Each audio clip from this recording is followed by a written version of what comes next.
There's a specific kind of person everyone describes the same way: kind, generous, always there. And there's a version of this story you don't hear as often. What it actually costs that person, quietly, for years, while everyone around them keeps calling it a compliment.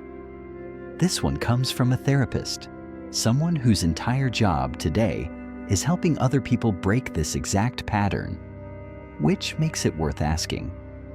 If anyone should have been immune to this, wouldn't it be her? Why did being the nice one nearly wreck her life?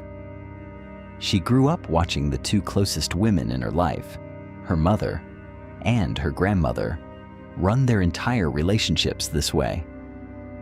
Saying yes when they meant no, insisting they didn't mind when they clearly did, absorbing whatever needed absorbing so nobody else had to feel uncomfortable. She didn't choose this trait. She inherited it, the way you inherit a native language, before she was old enough to know there was any other way to speak. And for a long time, it worked exactly as advertised.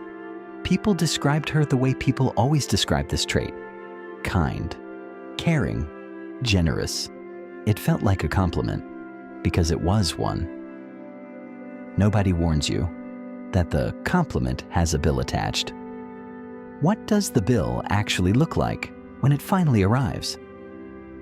At first, the cost was small enough to ignore, saying she wasn't busy when she was, saying she didn't mind when she did, picking up someone else's share of a bill and never asking for it back, even when they'd agreed to pay. Any one of these on its own looks like generosity. That's what makes this pattern so hard to catch. Every individual instance is defensible. Nobody sits down and decides to become a doormat. In one dramatic moment, it happens. One reasonable sounding, "It's fine." At a time, she gave people second chances, then third, then chances she later couldn't even count, despite getting hurt the same way, by the same kind of person, over and over. If each individual yes made sense on its own, when does it stop being kindness and start being something else? Here's the distinction that changes everything, and it's the one she eventually had to learn the hard way. Real kindness is a choice you make from strength. What she'd been doing was something else entirely. A reflex, not a decision. And reflexes don't ask your permission. Psychologists sometimes describe this as the fawn response. It sits alongside fight, flight, and freeze as a fourth way people respond to threat. Instead of confronting conflict or escaping it, the fawn response resolves the threat by appeasing it. Agree, accommodate, smooth it over. Make yourself as easy to tolerate as possible. It's not a character trait, it's a survival strategy. That got wired in early, usually in an environment where keeping the peace felt safer than asking for what you needed. Which means, what looked from the outside like an unusually generous personality was actually something closer to a nervous system, on permanent high alert, scanning every interaction for the version of yes least likely to cause friction. She names what this pattern actually took from her, and it's bigger than just feeling tired. By her own account, this pattern didn't just make her tired. It led to heartbreak, rejection, financial problems, and eventually, real isolation. The specific kind of alone that comes from having plenty of people you take care of, and almost no one who takes care of you back. That last part is the turning point most people in this pattern eventually hit, whether they're a therapist or not.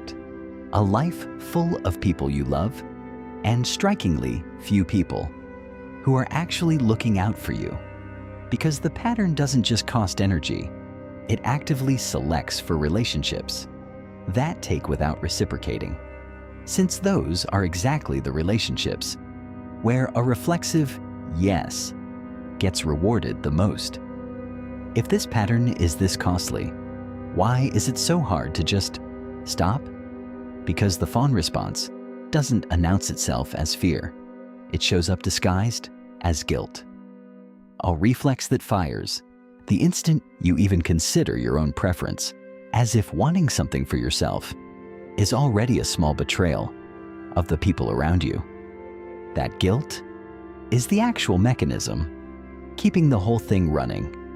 It's not that people stuck in this pattern don't know they're overextended. Most of them know exactly how exhausted and resentful they are. What they don't have yet is a version of themselves that can tolerate the guilt of a plain, unexplained no long enough to say it and survive the discomfort. This is why just set boundaries is such useless advice on its own. It's not a skills problem. It's a nervous system that has been trained for years to treat other people's mild disappointment as a 5-alarm emergency. So, why did being the nice one nearly wreck her life? Because it was never really kindness. In the first place, it was fear, wearing kindness as a disguise, so convincing that even she didn't recognize it. For most of her life, kindness chosen from strength feels good and costs nothing you can't afford. What she'd been doing was survival, dressed up as virtue, and survival strategies don't stop running just because the danger they were built for is long gone. The way out, by her own account, wasn't becoming less caring. It was learning to tell the difference between a yes that came from a genuine desire to help and a yes that came from a guilt reflex, trying to prevent a discomfort that was never actually dangerous in the first place.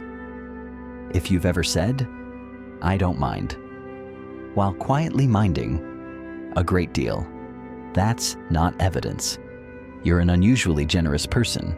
It might just be evidence that somewhere, a long time ago, you learned that agreement was safer than honesty.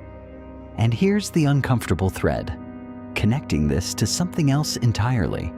The same guilt reflex that makes someone say yes to everyone around them is powered by the exact same brain machinery that makes other people unable to sit in a silent room by themselves for more than 90 seconds without reaching for a phone. Different symptom, same underlying discomfort with being left alone with your own needs. That's next. If this changed the way you see the world, the next video on your screen will change the way you see yourself. Click it now. And if you're fascinated by the psychology behind everyday life, subscribe, because we're just getting started.